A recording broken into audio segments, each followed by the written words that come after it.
So when I first became a rep and I got my packs and got my posters, and it was the racism isn't a joke, and I thought that is so simple, so apt.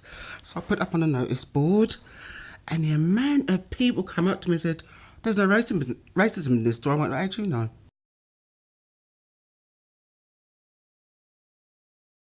And sometimes the poster would disappear. And so I just probably, I know, I'll never obviously know who took it down, but I was like, that's really interesting. I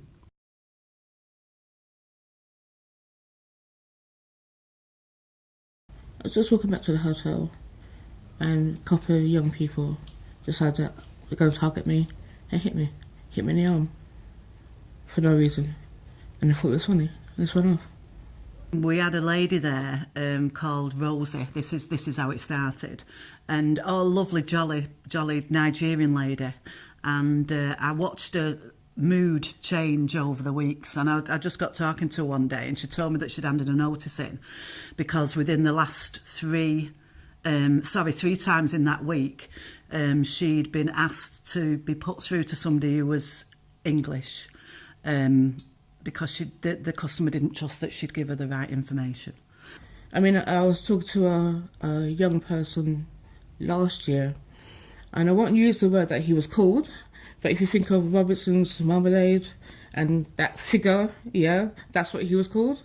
And I'm thinking, in this day and age, you don't expect that. He keeps shouting at me, "You're an effing black bee." I won't say the word.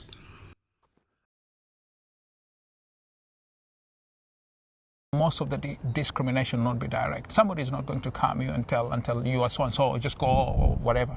They will be very, very indirect. Some of it is work-related in the way people apportion work. I didn't even mean anything by it. It's just, come on, can't you take a joke? Yeah, I can take a joke, but...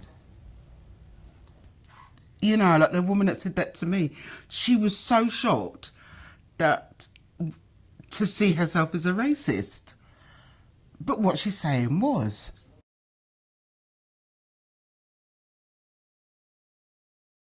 It puts you down. If you're not a strong character or strong person, it will give you suicidal thoughts, thinking, my life is not worth living because of the colour of my skin, or the way I talk, or the way I look. It doesn't matter what I'll do, I'll never get appreciated. Most of the times you want to be in a workplace where you feel appreciated. And if you feel that somebody is undermining you or discriminating you, whether it's directly or indirectly, then you don't feel appreciated. It's not just about the money, it's also about working in a civilized society.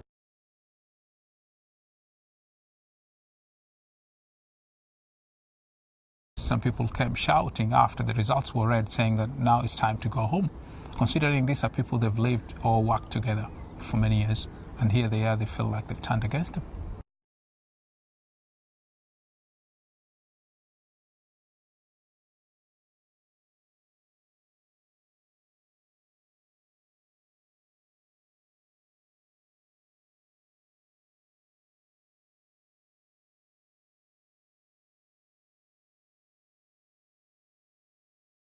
I hope, even though these people couldn't speak now, maybe in time, you know, and it'll only take one person to do that, and the others it will trickle through.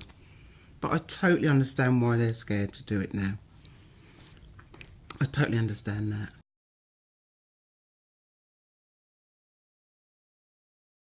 I deal with disciplinaries where somebody has retaliated against abuse, and the customer still carries on trading and the person's lost the job.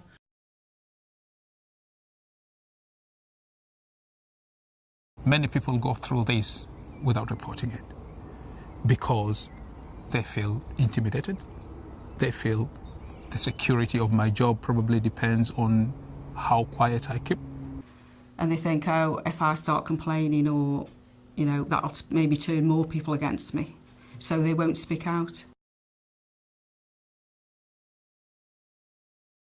So I put the poster up to raise that awareness, so if there is anybody who people aren't aware is suffering, then they know where to come.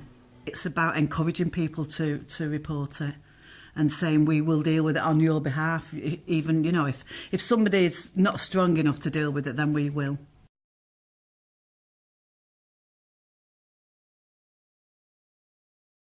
And so we had a stand that did union learning and a stand that did racism. And part of it was consultation on what member issues they want presented. So members walked in and out, and we gave out a lot of leaflets. I love campaigns. I think they're a really great way of connecting with a vast majority of people that you may not normally get to see or to spend some time with.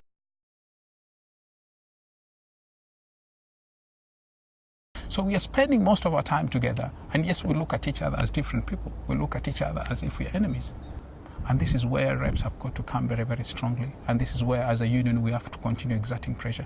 The education has got to go both ways, because most of the people that actually experience racism, they do not experience from people who they do not know. They're people who they know, people who they interact with every day.